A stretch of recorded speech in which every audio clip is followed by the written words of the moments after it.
Bienvenue dans un tout nouvel épisode de Un maillot, une histoire. Aujourd'hui, on parle du PSG et du maillot emblématique de la saison 99-2000. Pour illustrer cette vidéo, comme d'habitude, je suis ravi de vous présenter un modèle de ma propre collection. C'est l'un de mes modèles préférés et une de mes plus belles trouvailles de collectionneur. Ce maillot à manches longues provenant du stock réservé aux joueurs cache une histoire fascinante que je vais vous développer en fin de vidéo. Il arbore un sponsor conforme aux normes UEFA, bien que le PSG n'ait disputé aucun match en Coupe d'Europe cette saison-là. Une énigme qui ajoute une couche de mystère à cette pièce exceptionnelle de l'histoire du PSG. Pour le 10e anniversaire de la collaboration entre Nike et le Paris Saint-Germain, le design est en tout point respectueux du légendaire maillot Echter.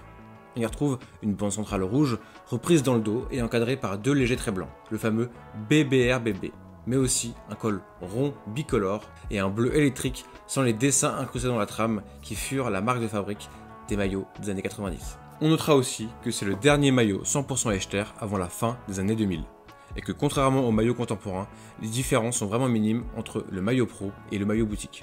Les différences se résument à une étiquette.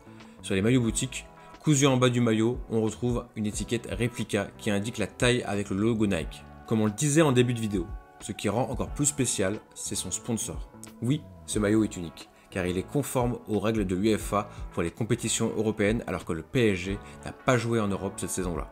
La clé de ce mystère réside dans une invitation exceptionnelle à participer à la Coupe Intertoto, une opportunité qui s'est présentée aux dirigeants parisiens suite au désistement de l'Atlético de Madrid. Cependant, la jugeant trop tardive et incompatible avec un programme déjà arrêté, les responsables parisiens ont décidé de décliner l'invitation. Il est également suggéré, ce qui semble d'ailleurs être le plus plausible en termes de planification d'équipement, c'est que Nike et la direction du PSG, en considérant le projet parisien et les recrutements exceptionnels de la saison précédente, avec notamment l'arrivée de JJ Okocha, étaient pratiquement certains de participer à une compétition européenne. Ils avaient donc anticipé cette opportunité comme ils l'avaient fait au cours des 3 saisons précédentes. Le refus de l'invitation à la Coupe Intertoto pourrait donc être simplement une question d'ego.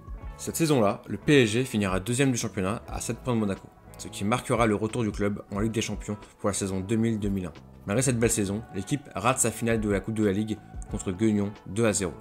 Vous aussi, vous avez des histoires similaires sur des maillots, partagez vos anecdotes dans les commentaires. Si vous avez aimé cette histoire, n'oubliez pas de liker, partager et surtout abonnez-vous pour ne manquer aucun épisode de Un maillot, une histoire. A très bientôt.